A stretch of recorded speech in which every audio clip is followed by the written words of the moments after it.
everyone, welcome to Miss Corina reading Summertime Books. Today's story is called Cake. It is written by Hendra and illustrated by Paul Lynette.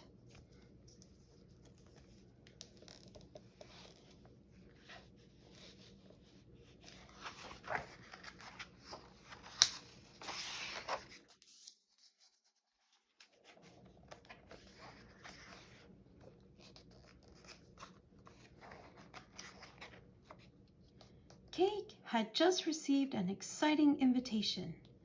You're invited to a party. He'd never been to a party before, so he didn't know what to expect. But he was sure about one thing: he wanted to look his best. Fish didn't know what Cake should wear. He'd never been to a party either. Said the fish. Nope, I don't think so. What about a hat? Suggests Fish. Good thinking, said Cake. So off Cake went to buy a hat.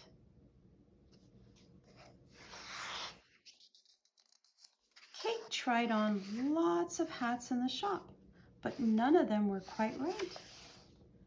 It is for a special occasion? Asked the shop assistant. A wedding, perhaps? No, said Cake, a party. Ooh, said the shop assistant. In that case, I have just the thing. And he disappeared out the back. Here you go, sir, said the shop assistant.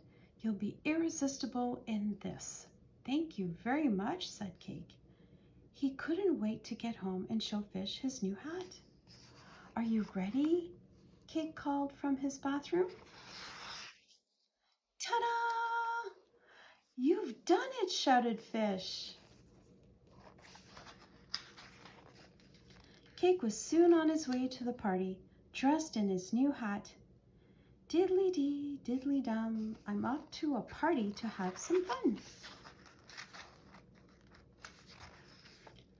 Cake was a bit nervous when he arrived, but when everyone saw him, they cheered. Cake is here. A party isn't a party without cake, they said, and in he went.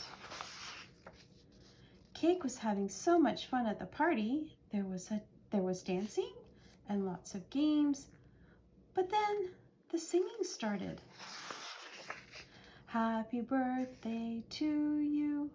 Happy birthday to you.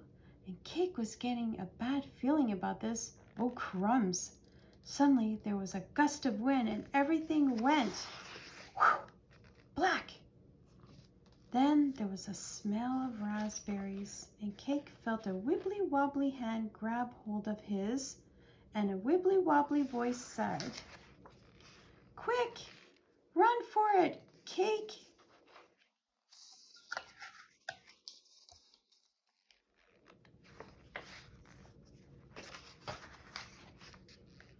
Meanwhile, back at the front door, ding dong, I do hope I haven't missed the party. Oh no.